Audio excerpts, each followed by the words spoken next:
Well, a very good day to you, ladies and gentlemen. Welcome to another interesting episode of the Candid Talk here on Herman Manyora's YouTube channel. Such a pleasure to always have you on board. Remember, this is Kenya's most comprehensive political and public governance analysis show. My good name is Evan Sokinyi, and of course, this fine morning I'm joined by Wakili Willie Sochino. How are you, sir? I'm fine, thank you. How yes, I'm quite okay. Yes. I believe it's the first time we're meeting since the Easter holidays. Easter. Christ is risen now. Yes. Christ is risen now, and actually things are supposed to be moving on the right way. Yes. How was your holiday? My holiday was fine. I was in the United States of America. Okay. Meeting some friends and partners. Okay. And also spending some time to just reflect. Okay. Spend some me time. How are bigger brothers saying? They are organizing their politics. Theirs, is issue-based. Okay.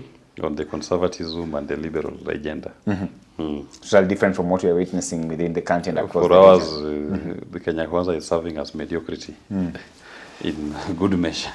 But their day is coming. Okay, now I want us to have this conversation. Of course, we are aware that we are almost into 1 month since the doctors began the strike, but that will actually come a little bit later. The dailies are actually reporting that, of course, Ruto, Gachagua, that is the president and the deputy president, and a number of MPs are set for a 14% pay rise in a recent review by the Salaries and Remuneration Commission therein. And I saw you make this tweet that yet there are many Kenyans who can't afford basic needs. Doctors are on strike, Kenyans are overtasked. Is there anything that is working in this government? Do they really care about Mama Mboga? I want us to have a conversation on actually this, and tell me why you decided to make this tweet and what actually informed the kind of views that you penned down there. Leadership is about service to the people. Yes. When you are holding a position of leadership, it's about providing a service to your people. It cannot be about your own self-interest, self-aggrandizement. You can't be looking for your own self-comfort. You want to put yourself in, to cushion yourself from economic pressures by increasing your allocations, while the people that you lead, that you represent, are languishing in economic pain. That is what they're doing. So there is a total disconnect between Kenya Kwanza and the people of Kenya, in whose interest they are holding those offices they are holding in trust. Because those are offices in the public interest. They are not their personal offices.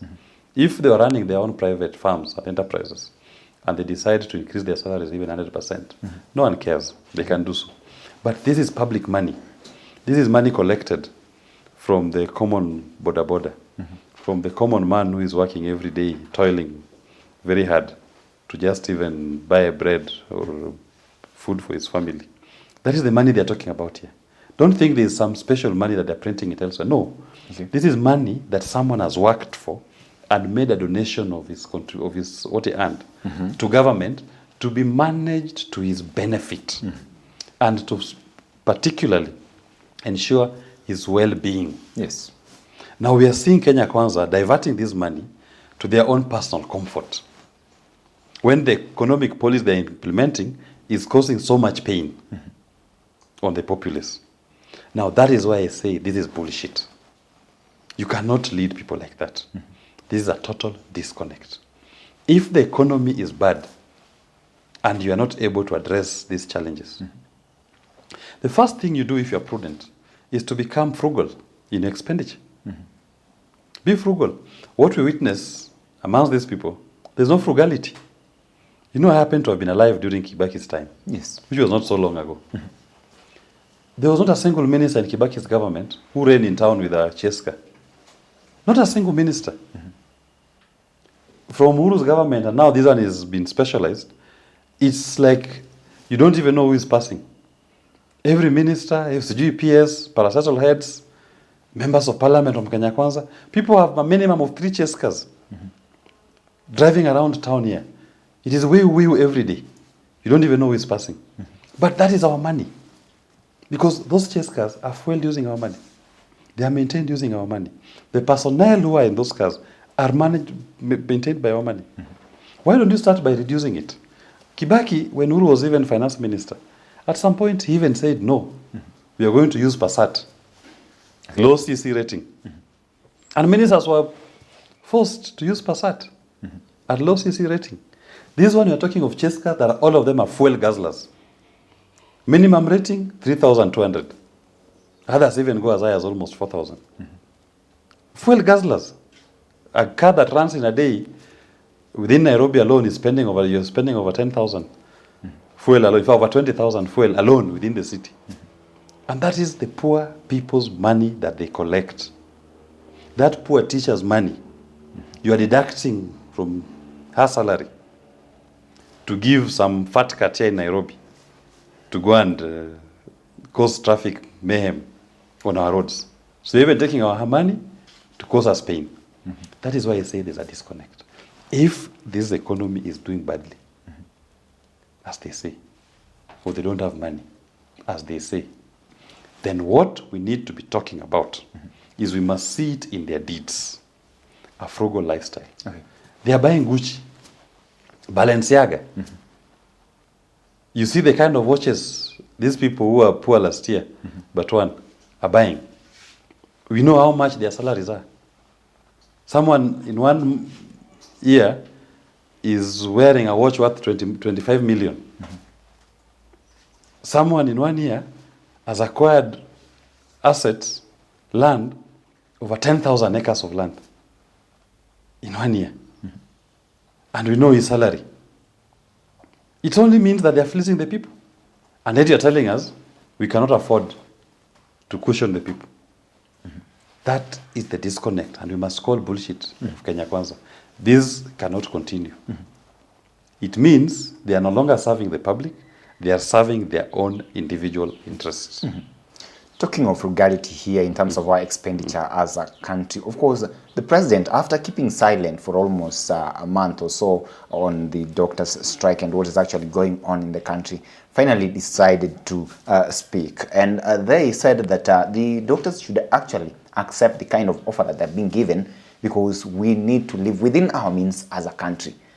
What do you make of the president's assertions? You know, the first thing we should say is that our problem as a country is not a revenue problem.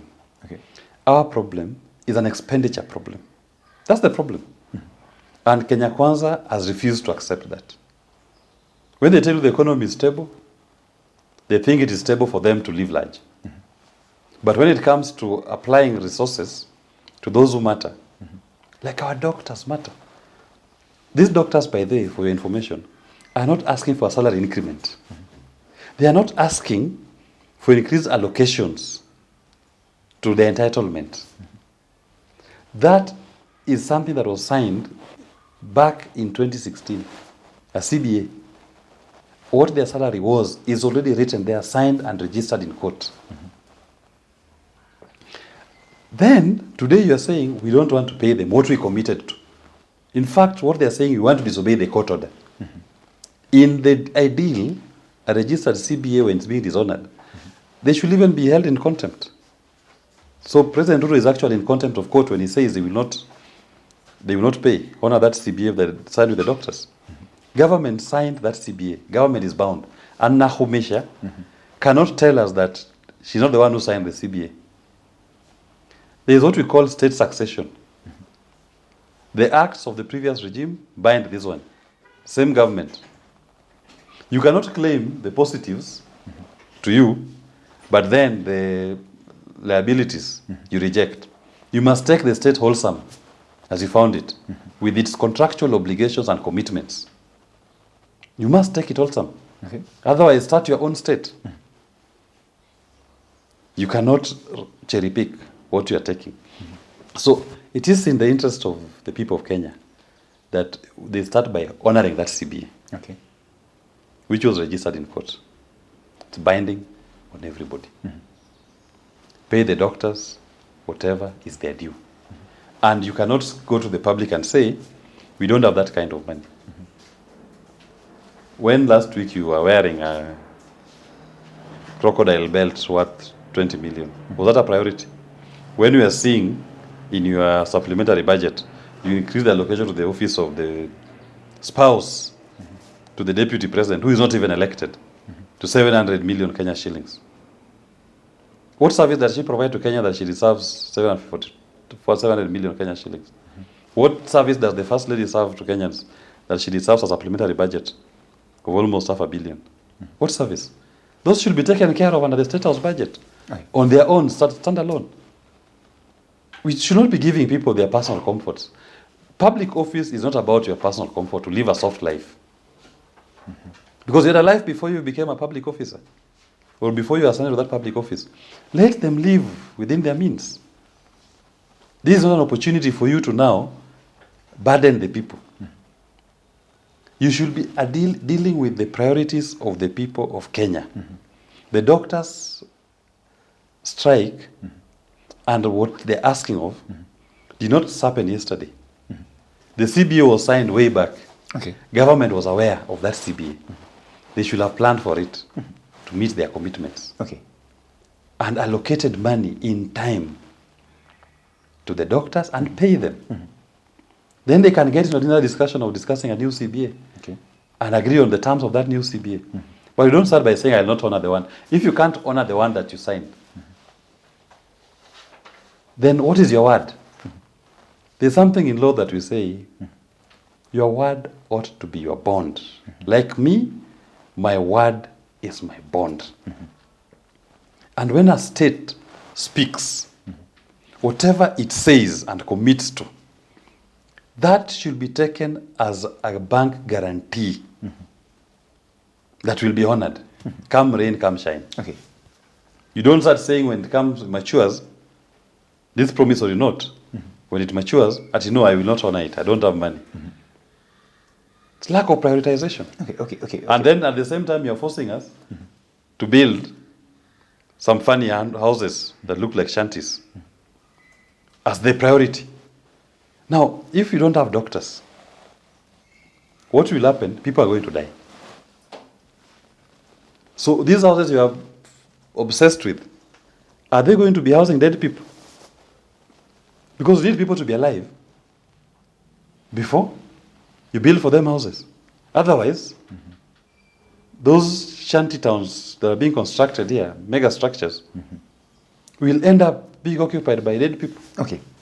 Focus. Wakili, I want us to understand this so-called disconnect here, because I can see some sort of confusion emerging here. You're talking of the government should actually spend whatever we have as a country in a way that they do not actually overburden the common mwananchi, who is the taxpayer here.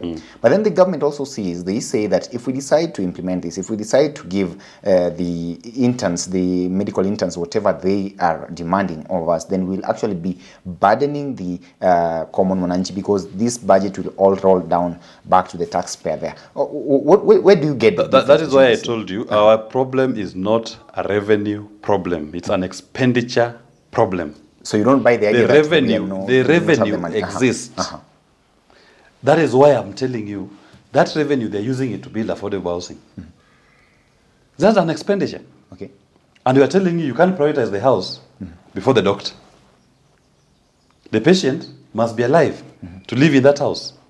So priority number 2, why all these expenditures we are giving to the office spouse or first lady, second lady, spouse of prime cabinet secretary?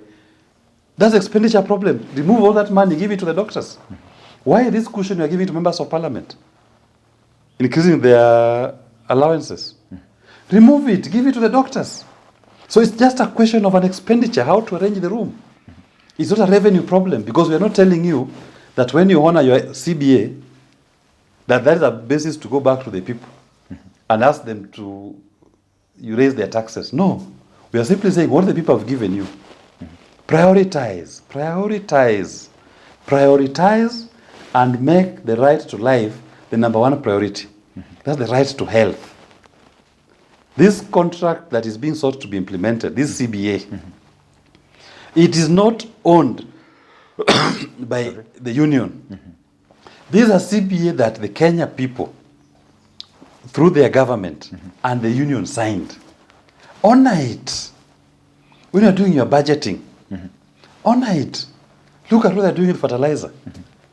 Spending a lot, whole sum of money on a process that's going to collapse because you've contaminated the entire fertilizer by putting your limestones, which type of soils, and some funny shit from cows and donkeys. You could have abandoned that project and focus on the doctors, or reduce the component and give goods out of fertilizer. Okay. So I'm simply saying the problem is not revenue. The problem is expenditure. Your spending should identify what is the priority. Once you've dealt with the right to health, which is a direct correlation to the right to life, then you can go to your first ladies if you so cares. Then you can go to your MPs if you care about them more than Kenyans. Okay. But you can't say we are giving these cushions to MPs and increasing allocation to ladies at the expense of the majority Kenyans. Go to our hospitals today. Go to many of these public hospitals today. Even Kenyatta here, under national government. Go there and see for yourself the kind of the condition those medics work under. Those medics are working under deplorable conditions with minimum support, but they're giving it their all. When a doctor, because as opposed to, for example, a teacher or even a lawyer, you know, for a lawyer can say your working hours are 8 to 5. A doctor does not have working hours that she can say, I work 8 to 5.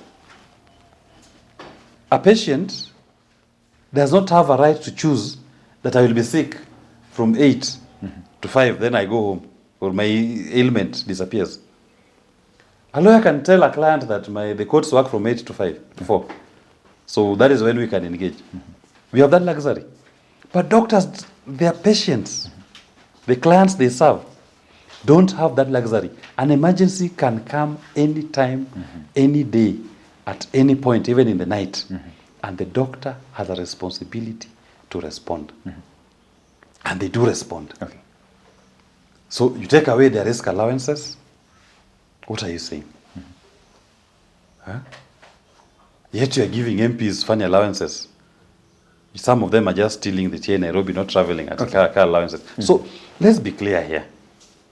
Let's be clear here. That is why you don't see these people going to public hospitals. In fact, we should start by saying all elected leaders must receive treatment, even the parliamentary health cover. The parliamentary health cover that they have, the cover should be limited to only receiving treatment in a public facility. Then you will see serious concern. These public facilities are serving Kenyans, poor Kenyans, you and I, not them. Yet, the Kenyan people, taxpayers, have contributed money. We have contributed money, and they've given themselves a medical cover of up to minimum 10 million. When they fall sick, they go to private facilities. Some go overseas. That is where that money is spent. Kenyan taxpayers' money is being used in private facilities and facilities abroad to treat public servants. Why don't we do this? We just pass a law. Or as Kenyans, we agree. Our taxpayers' money for medical cover to elected leaders can only be cashed at a public facility. So any member of parliament falls sick, Kenyatta. Any cabinet minister falls sick, Kenyatta. As the ultimate referral. President, deputy falls sick, Kenyatta. As ultimate referral. Then you will tell us if this problem will not be dealt with. But for as long as they're enjoying these other services, they never care about the people. They'll abandon the people. No, here we are definitely. Those who are bearing the biggest brunt of this particular strike, of course, are the common mwananchi.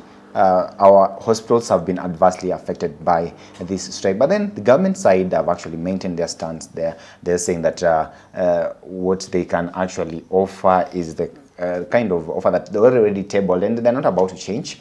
I wonder what option then do we have as a country now that the doctors have also said they're not going back to work unless their grievances have been listened to. But of course, I saw Kotu chairman also wade into this kind of debate and said that a serious return to work formula should be worked out. What do you make of this? How do we get out of this turmoil that we are in as a country right now? In my view, we start by honoring the CBA.